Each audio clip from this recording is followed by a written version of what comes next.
हम करने जा रहे हैं एक्सरसाइज 13.3 जो कि बेस्ड है टोटल प्रोबेबिलिटी और बेस थ्योरम पे। इसके बारे में चलिए सीखते हैं।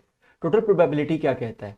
ये कहता है कि अगर लेट मैं इसको आपको एक एग्जांपल से समझाता हूँ, ना कि जो जनरली एनसीईआरटी में दिया है, वो सेपरेट वीडियो होगा। इसमें आप ऐसे समझिए कि मेरे पास दो सिचुएशन है। एक बॉक्स है मेरे पास जिसे मैं कहता हूँ बॉक्स 1, और इसमें कुछ बॉल्स रखी हैं, रेड एंड येलो। नहीं, रेड तो दिखेगा नहीं, तो ब्लू एंड येलो। तो कुछ ब्लू बॉल्स हैं और कुछ येलो बॉल्स हैं, ठीक है। इसी तरीके से एक दूसरा बॉक्स है, बॉक्स 2, और इसमें भी कुछ ब्लू बॉल्स और कुछ येलो बॉल्स रखी हैं, ठीक है। अब मैंने क्या किया, एक लड़के को बोला कि तुम एक बात करो, एक काम करो। इस बॉय को मैंने बोला कि इधर एक काम करो कि यहां से जाओ इस वाले बॉक्स में और पता करो कि कितने, अगर मुझे ब्लू बॉल निकालना होता तो क्या प्रोबेबिलिटी होती। और इधर भी जा सकते हो, उसको ब्लू बॉल लाके देनी है मुझे। मतलब कुल मिला के मैंने उसको एक काम सौंपा है कि बॉक्स 1 और बॉक्स 2 से मुझे ब्लू बॉल लाके दे सकते हो क्या। अब कहीं से भी ला दो, मुझे नहीं फर्क पड़ता कि तुम बॉक्स 1 से लाए हो या बॉक्स 2 से लाए हो। तो इस बॉय के पास दो चॉइसेस होगी। वो सोचेगा मेरे पास सबसे पहले तो दो चॉइस है, मुझे बॉक्स 1 को सेलेक्ट करना है या बॉक्स 2 को सेलेक्ट करना है। आपके केस में बॉक्स 1 को या बॉक्स 2 को सेलेक्ट करने की प्रोबेबिलिटी इक्वल है। मतलब उसको ये नहीं पता कि ये हायर प्रायोरिटी पे, उसे नहीं पता कि यहां ज्यादा चांस है, यहां ज्यादा बॉल मिलेंगी ब्लू। नहीं, उसे लगता है कि दोनों बॉल में मुझे क्या पता, मुझे तो बॉक्स सेलेक्ट करना है। तो बॉक्स दोनों इक्वल प्रोबेबिलिटी पे बैठे हैं। इसका मतलब इन दो रास्तों को, यहां समझिएगा, ये इस रास्ते पे जाता है या इस रास्ते पे जाता है, इस रास्ते को चुनने की जो प्रोबेबिलिटी है वो 1/2 है। वो कितनी है? 1/2 है। यानी कि सबसे पहले बॉक्स को सिलेक्ट करने की प्रोबेबिलिटी क्या है? 1/2। फिर वो यहां पर आ जाता है, ऐसे चलते हुए वो यहां पे आता है और देखता है, अच्छा अब मुझे इसमें से एक ब्लू बॉल निकालनी है। अगर उसे एक ब्लू बॉल निकालनी है, उसे एक इवेंट बोल सकते हैं ए, कोई बात नहीं, आप उसे इवेंट ए बोल सकते हो। तो A is an event getting a blue ball, to get a blue ball, okay.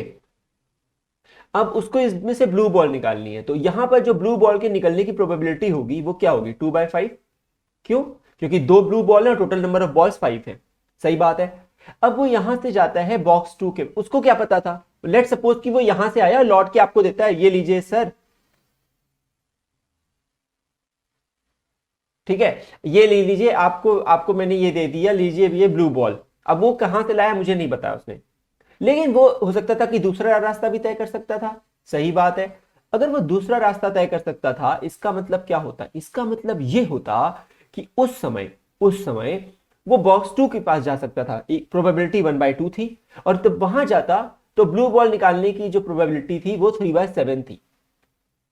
अब आप समझे क्या हुआ? आपको एक चीज बताई गई थी, पिछले वाले पार्ट में आपने एक चीज सीखी थी, मल्टीप्लिकेशन थ्योरम ऑफ प्रोबेबिलिटी। वो क्या कहता है? वो ये कहता है कि प्रोबेबिलिटी की दो इवेंट एग्जिस्ट करें, X and Y together, that is he has gone through the second route and he has taken the ball from the box 2, is actually P probability that he has gone through the second route, कि वो दूसरे इस root से गया था, यानी x event है, इस रूट से जाना। एक्स कौन सा इवेंट है बेटा? इस रूट से जाना, वो उससे गया था।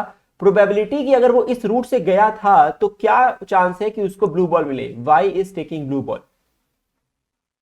इसको मैं ऐसे समझाना चाह रहा हूं आपको यहां पे, बाद में मैं लेके आऊंगा ये पे। अब आप समझे क्या हुआ? वो ये कहना चाह रहा है कि वो रास्ते पे तो गया इस वाले पे रास्ते पे जाने की प्रोबेबिलिटी, लेकिन वो इस वाले रास्ते पे गया है, उसकी प्रोबेबिलिटी गिवन कि वो इस रास्ते पे गया है, उसे ब्लू बॉल मिल जाए, यानी कि वाई इवेंट एग्जिस्ट कर जाए। वाई क्या है? ब्लू बॉल मिल जाए उसे वहां पे, उसकी प्रोबेबिलिटी क्या है? ये आपको पता है एक्स इंटरसेक्शन वाई से आता है। सही बात है। ये मल्टीप्लिकेशन थ्योरम भी है प्रोबेबिलिटी का। इंडिपेंडेंट होते हैं तो ऑब्वियसली वो, ये इंडिपेंडेंट इवेंट नहीं है, तो आप P X into P Y नहीं लिख सकते हो, ये इंडिपेंडेंट इवेंट नहीं है, ठीक है।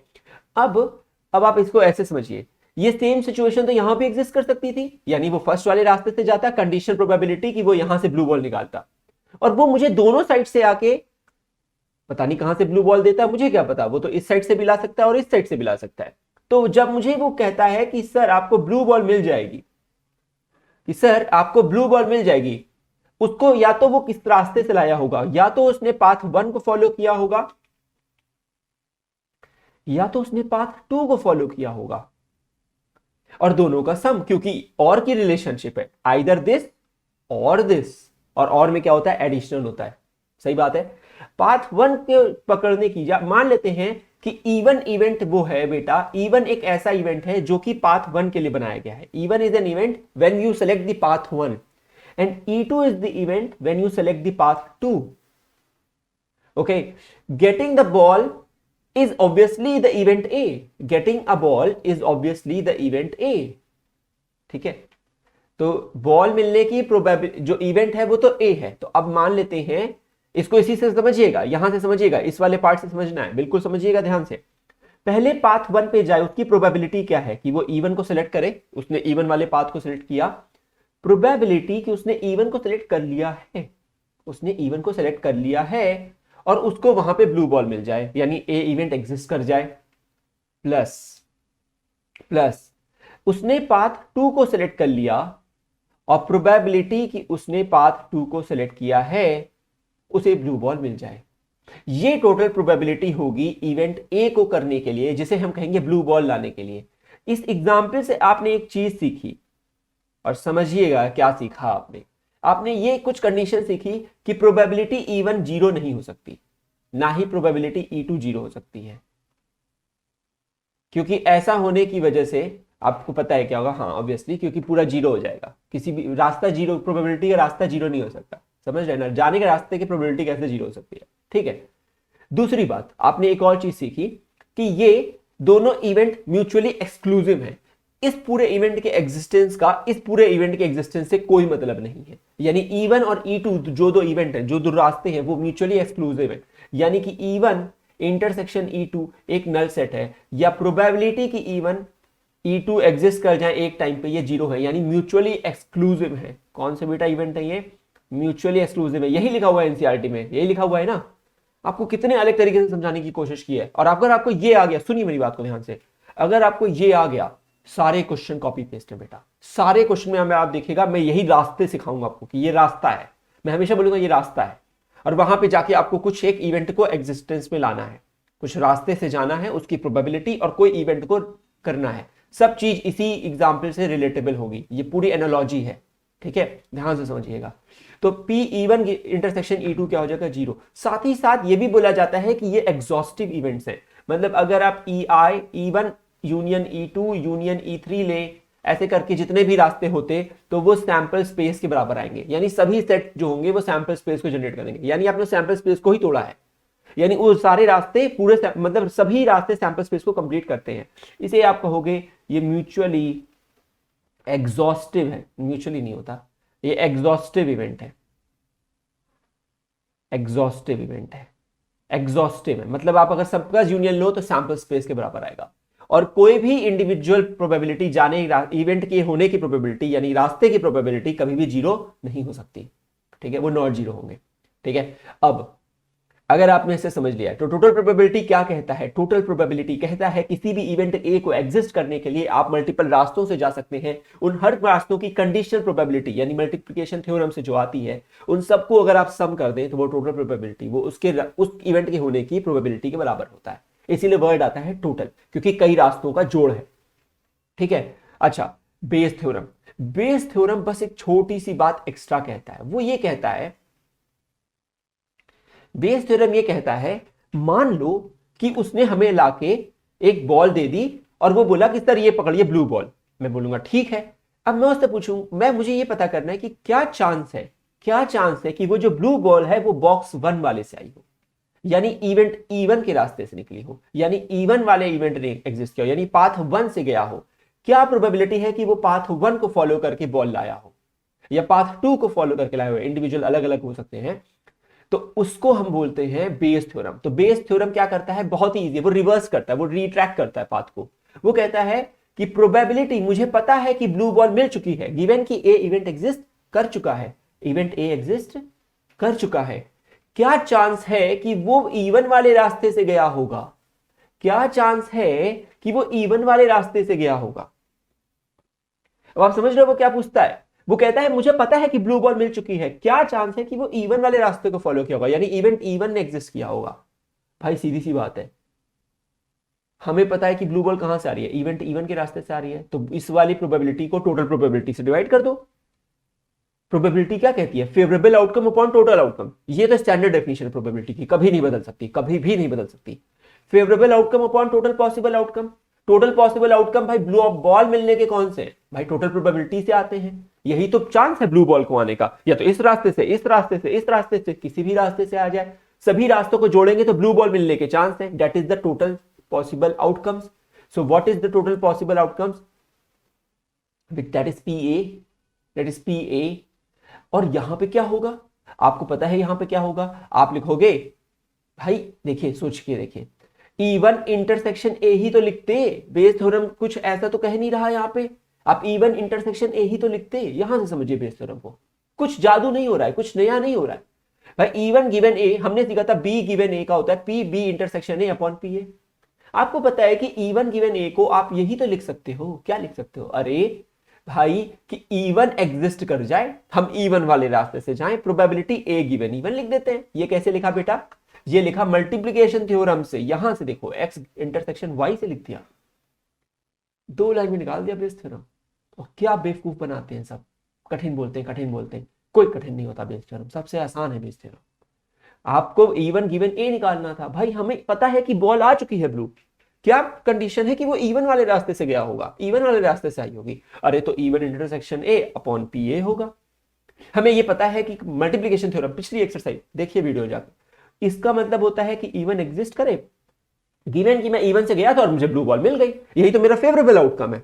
उस रास्ते से बॉल मिल रही है तो वो मेरा फेवरेबल रास्ता है ना, और टोटल पॉसिबल रास्ता तो ये पी ए है, वो आता है टोटल प्रोबेबिलिटी से, और वो तो कहता है भाई कि पहले रास्ते से जाओ, गिवन कि तुम पहले रास्ते से गए थे बॉल मिल गई, या फिर दूसरे रास्ते से जाओ, गिवन कि तुम दूसरे रास्ते से गए थे और बॉल मिल गई, यही तो कहलाएगी टोटल प्रोबेबिलिटी। और यहां से आएगा कि गिवन कि मुझे बॉल मिल चुकी है ब्लू, क्या कंडीशन है कि E1 से मिली होगी। अगर यहां पे बोले कि नहीं E2 से मिली होगी तो यहाँ E2 कर दो, यहाँ E2 कर दो, बाकी सब कुछ सेम है। हो गया आसान, समझ गए बात को, रिपीट मारिए इस वीडियो को, देखिए, विश्वास मानिए बहुत आसान है। क्वेश्चन करते हैं फिर समझ में आएगा आगे, ठीक है।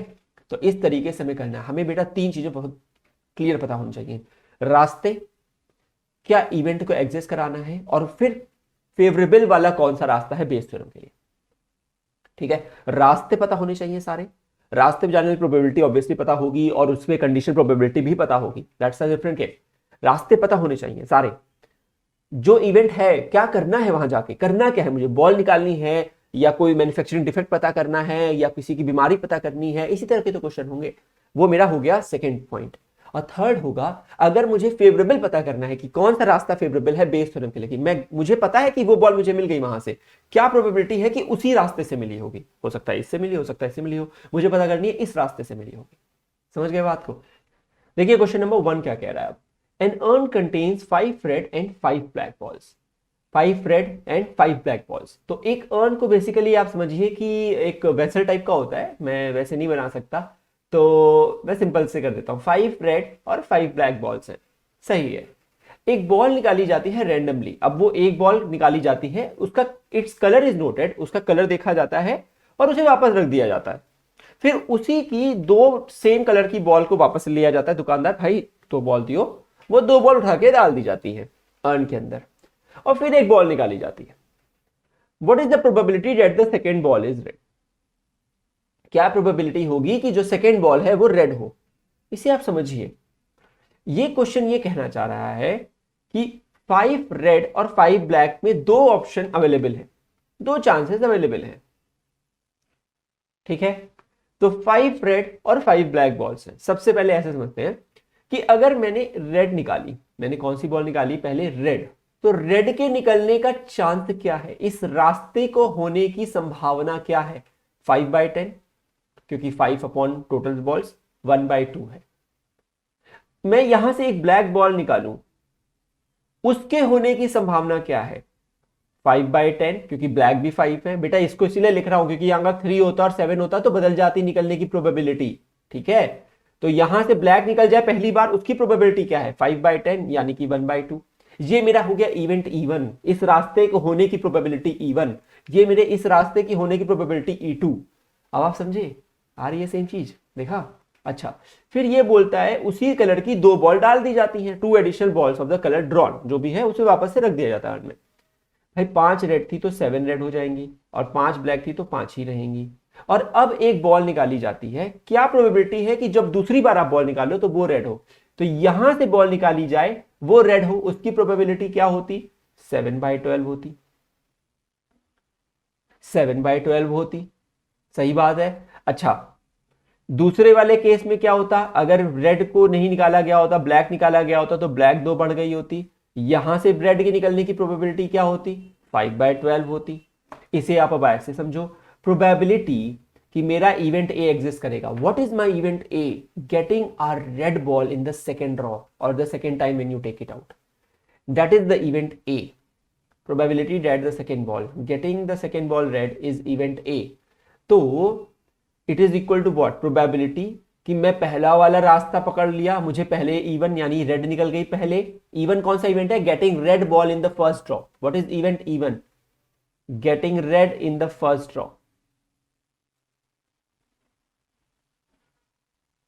तो इनटू, अब मुझे पता है कि रेड मिल चुकी है, मेरा इवेंट ए एग्जिस्ट कर जाए, यानी सेकंड में भी रेड निकल जाए, A given even. So what is this? This is basically P A given even. अब समझे आप? अब आप समझ रहे हो कैसे कर रहा हूं? देखिए मैं आपको वो सिंबल विंबल तो मैं लिखूंगा, वो मैं छोड़ूंगा, मैं वो छोड़ूंगा नहीं। मैं बस ये कह रहा हूं कि समझिए मैं कैसे रास्ते तक पकड़ पकड़ पहुंचता हूं और पकड़ता हूं, पता नहीं क्या बोल रहा हूं, कैसे रास्ते तक पहुंचता हूं वो आपको समझने आना चाहिए। उसके बाद तो सब खेल है, ये तो लिखना सिखा ही रहा हूं मैं। अच्छा, E2 को देखिए, E2 क्या है? Getting black in the first draw. अब देखिए यहां क्या होगा? प्रोबेबिलिटी कि मुझे इवेंट E2 एग्जिस्ट कर गया हो, प्रोबेबिलिटी कि इवेंट E2 एग्जिस्ट कर गया हो और इवेंट ए एग्जिस्ट करे, which is getting red in the second draw. अच्छा, ये क्या है? 1/2 अभी निकाला है, ये प्रोबेबिलिटी इवन है, रेड बॉल फर्स्ट ड्रॉ में। गिवन की एग्जिस्ट कर चुका है तो 7/12 है। E2 क्या है? 1/2 है, और ये है 5/12। अब तो आप समझ गए हो, ये प्रोबेबिलिटी ए गिवन E2 है। टोटल प्रोबेबिलिटी की मदद से हमने निकाला 7/24 और 5/24 which is 12/24 which is 1/2। So probability of getting a red ball in the second draw is half, 1/2। Simple. ठीक है, अब मुझे लगता है समझ में आ गया होगा पिछले वाले एग्जाम्पल की मदद से। नेक्स्ट करते हैं। Oh sorry, shall I add it on new page? ठीक है, सही है। इसको समझते हैं। 13.3 का question number 2। A bag contains 4 red and 4 black balls. अच्छा, अब की बार क्या हो रहा है? एक बैग है, उसमें 4 रेड हैं और 4 ब्लैक बॉल्स हैं।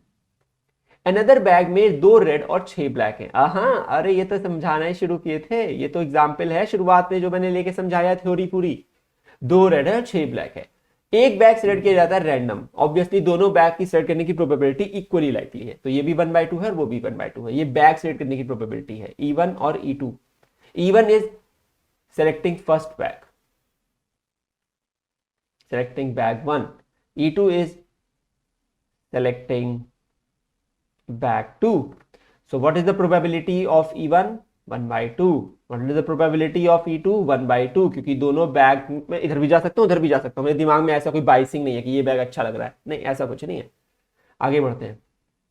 And a ball is one of the 2 bags is selected. हो गया भाई selection complete. And a ball is drawn from the bag which is found to be red. Red मिल जाए मुझे, तो इवेंट ए क्या कहता है? Getting a red ball. अब समझिए इसको, ठीक है। पहले तो मुझे टोटल प्रोबेबिलिटी की मदद से रेड बॉल निकालने की प्रोबेबिलिटी, अरे यही समझा के आया था बच्चों, क्या सोचते हो? Probability of getting a red ball is nothing but probability of the event even. मैं इवन वाले रास्ते से जाऊं और इवन वाले रास्ते से गया हूं और रेड बॉल मिल जाए, या फिर मैं E2 वाले रास्ते से जाऊं और पिछली बार थोड़ा सा ट्योनिक हो गया था ठीक है, और प्रोबेबिलिटी मैं E2 वाले रास्ते से गया हूं और मुझे रेड बॉल मिल जाए, और तो कोई है ही नहीं, रेड बुल नहीं है, रेड बॉल है। तो ये क्या होगा? पहले उससे 1/2 मुझे यहां से रेड बॉल मिले, यानी गिवन कि मैं इस रास्ते पे गया, यानी इस वाले बैग से मुझे रेड बॉल मिले, 4/8 है। इस वाले रास्ते में 1/2 प्रोबेबिलिटी है जाने की, और मुझे यहां से रेड बॉल मिले 2/8 है। सिंप्लीफाई करेंगे देखिए मैं आपको बोल रहा हूँ, कुछ भी कैंसिल वैंसिल मत करो, ठीक है, सीधे सीधे लिख दो 4/16 और 2/16। अब समझे क्यों बोल रहा हूँ? अरे एलसीएम सेम आता है, क्यों फालतू का कैंसिल करना, फिर एलसीएम लेने में टाइम वेस्ट करना है ना। बुद्धिमान है हम। 3/8, मूर्ख नहीं। तो probability of getting a red ball is 3/8। अब क्या बोल रहा है क्वेश्चन, अब पढ़ेंगे। Find the probability that the ball is drawn from the first bag. अच्छा, अब ये हमसे वही बोल रहा है, पेयर्स थ्योरम बोल रहा है, भाई ये बता दो, रेड बॉल तो मिल गई तुमको, ये बता दो कि वो फर्स्ट बैग से आई हो। अरे वो फर्स्ट बैग से आई हो, इसका मतलब फर्स्ट बैग पे क्या प्रोबेबिलिटी, फेवरेबल आउटकम मेरा फर्स्ट बैग है, टोटल पॉसिबल आउटकम्स मेरे पास टोटल प्रोबेबिलिटी लिखी पड़ी है। तो प्रोबेबिलिटी मुझे निकालने, गिवन की मेरे पास रेड बॉल आ गई है, वो पहले वाले रास्ते से आई हो यानी फर्स्ट बैग से आई हो, तो बस it is equal to what, it is equal to probability. आप डायरेक्ट लिख सकते हो, चाहो तो इंटरसेक्शन लगा के मल्टीप्लिकेशन थ्योरम लगाओ, वो मतलब फायदा नहीं है, बेस थ्योरम सीधे कहता है इसको फ्लिप मार दो बस, P E one into P A given E1 upon total probability. मैं बस टोटल प्रोबेबिलिटी लिख देता हूं, मैं नहीं लिखता वो पूरा इतना बड़ा एक स्टेटमेंट। तो ये कितनी है 1/2, पहले वाले रास्ते से ब्लू बॉल पाने की, ये है 4/8, सॉरी रेड बॉल है 4/8 अपॉन 3/8।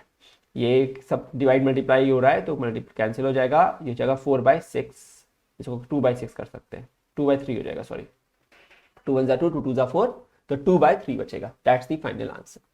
समझ गए बात को? बहुत ईजी है बेटा, मैं बस शायद समझा पाया हूँ, आई बिलीव, मुझे लगता है कि मैं बेस थ्योरम बहुत अच्छा पढ़ाता हूँ, आई बिलीव दैट, पता नहीं क्यों। अगर नहीं समझ में आया तो मैं बेकार पढ़ाता हूँ। अगला करते हैं, question number 3। Of the students in a college it is known that 60% reside in hostel. अच्छा, तो हॉस्टलर हैं, कुछ हॉस्टल में रहते हैं, और डे स्कॉलर्स हैं, और डे स्कॉलर हैं नॉट रिसाइडिंग इन हॉस्टल। मैं डीएस लिख देता हूँ। 60% रिसाइड इन हॉस्टल, तो मैं बोल दूं कि हॉस्टल में रहने के चांसेस, प्रोबेबिलिटी 60% है, और उस लड़के की डे स्कॉलर होने की प्रोबेबिलिटी 40% है। ठीक है, यहाँ तक अभी मुझे कुछ समझ में नहीं आया कि रास्ता कौन सा है, हॉस्टल जाना है कि कहाँ जाना है, देखेंगे।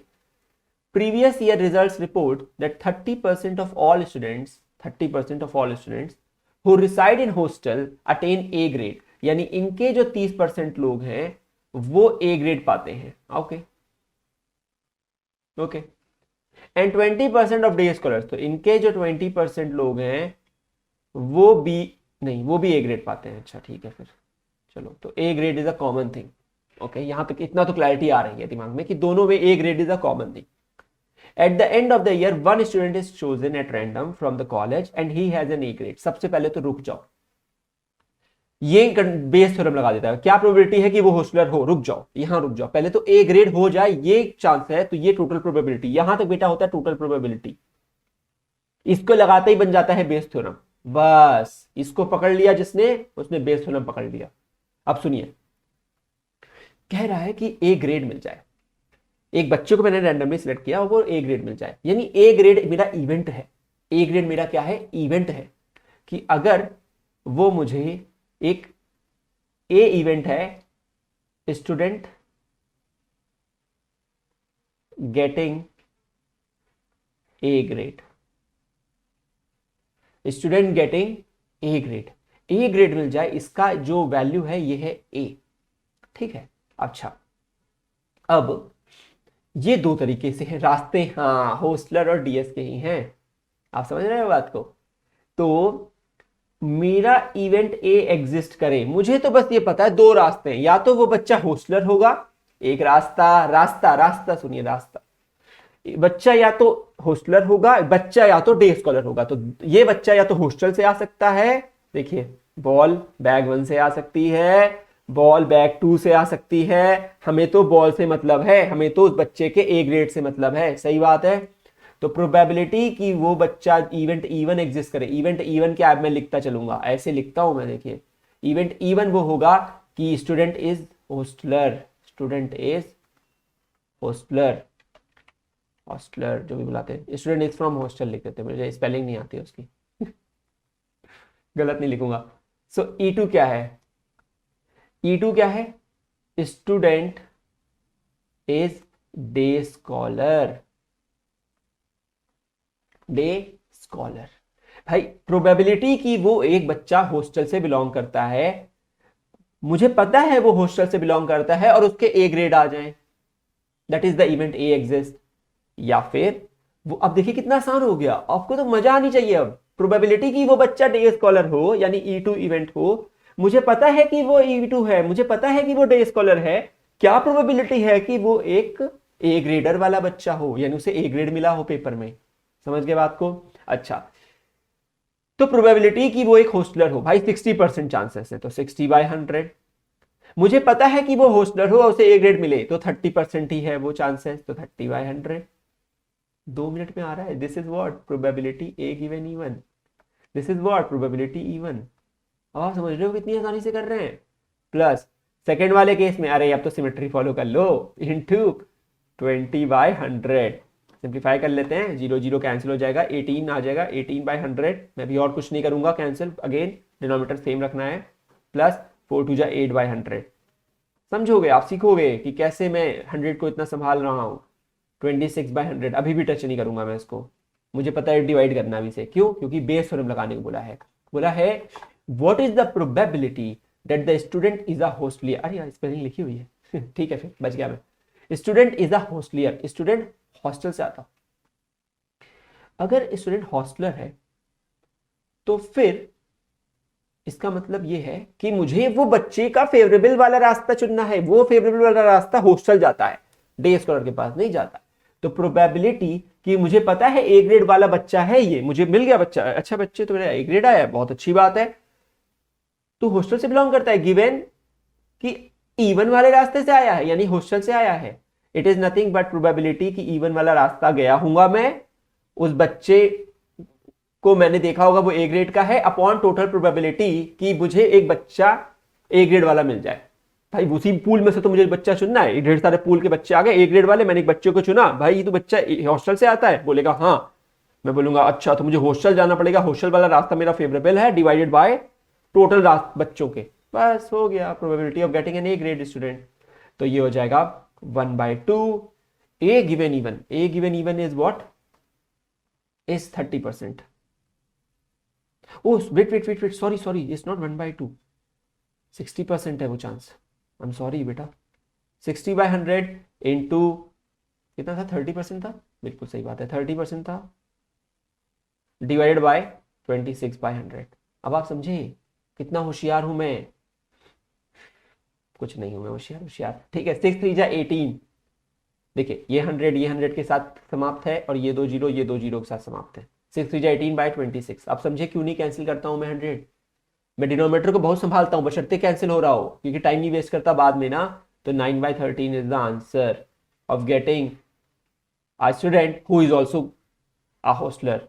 It is the final answer. समझ गए? मजा आ रही है? रास्तों की समझ आ रही है? अब तो बेस थ्योरम अच्छा लग रहा होगा। ये लास्ट क्वेश्चन है, बहुत बड़ा वीडियो हो चुका है, मेरी एनर्जी काफी जा चुकी है एक्चुअली में, तो ये लास्ट है, इसके बाद सेकंड पार्ट में और करेंगे। तो इसमें पढ़ते हैं। In answering a question on a MCQ, multiple choice test, multiple choice question नहीं है, मल्टीपल चॉइस टेस्ट है। एक स्टूडेंट को या तो पता होगा आंसर या तो वो गैस करेगा, सभी के साथ यही होता है।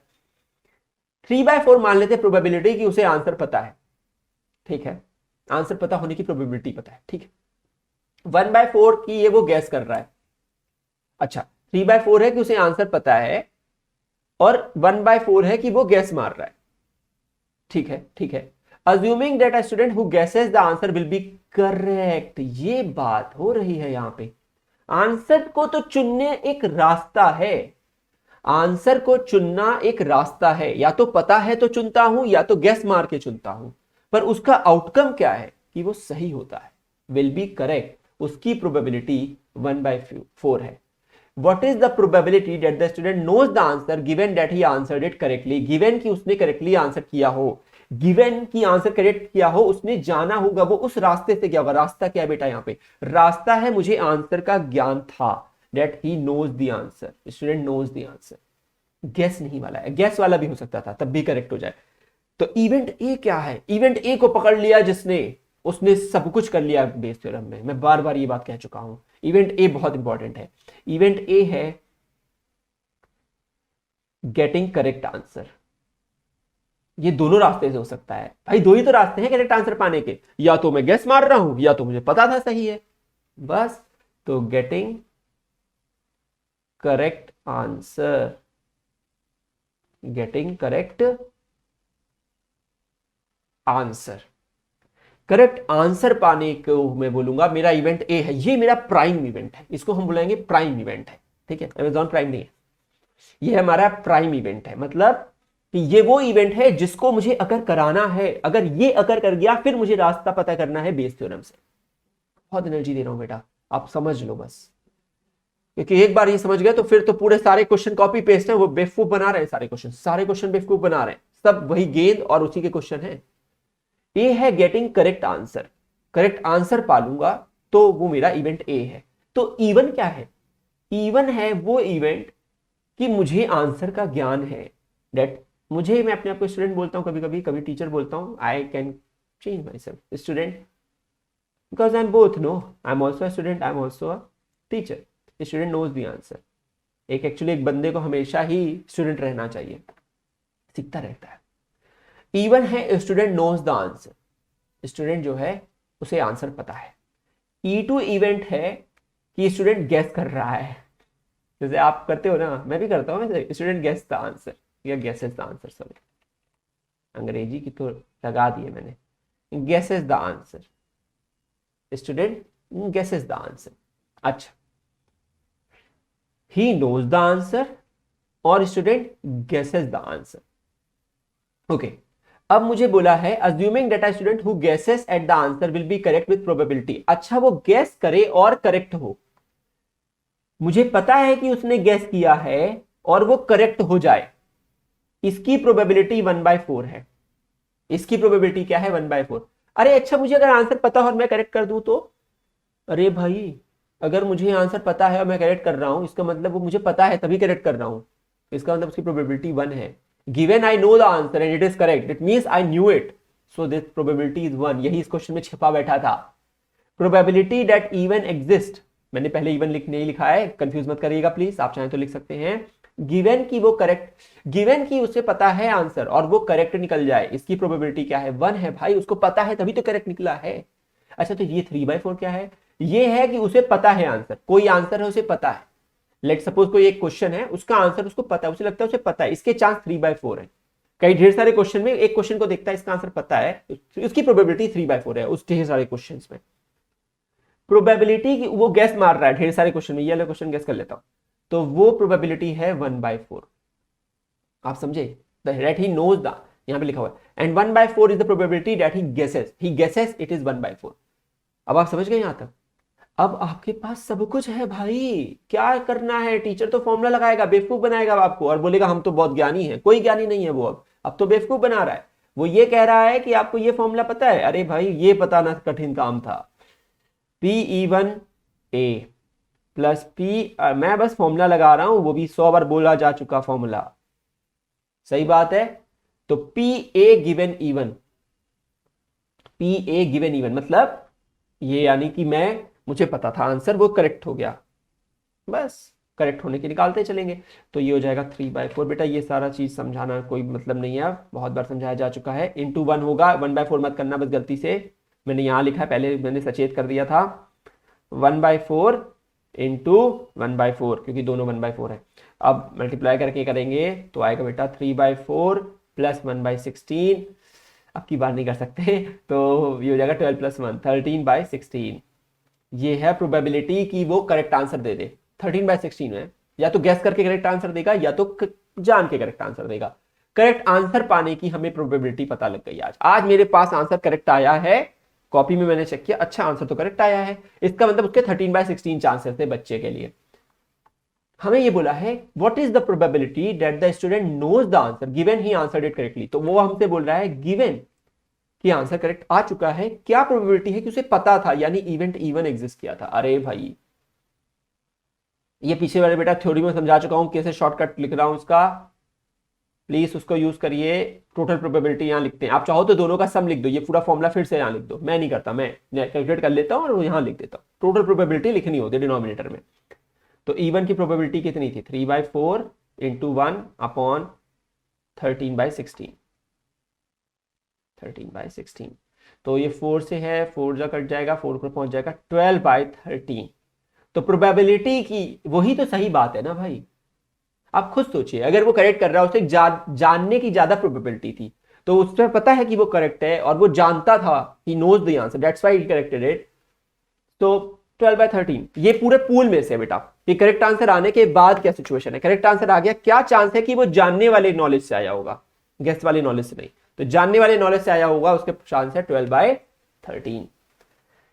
प्लीज इस वीडियो को दोबारा से देखिएगा जहां जहां आपको कंफ्यूजन हो। अगर आपने इस बारे वीडियो को कंप्लीटली नहीं देखा है, 5th 6th में मैं बहुत कंप्रेशन करूंगा, इतना एक्सप्लेन नहीं करूंगा। तो I hope you like the videos. English खराब हो चुकी है मेरी। I hope you like the video and the previous videos. Thanks for watching. We'll see you in the next video. Take care.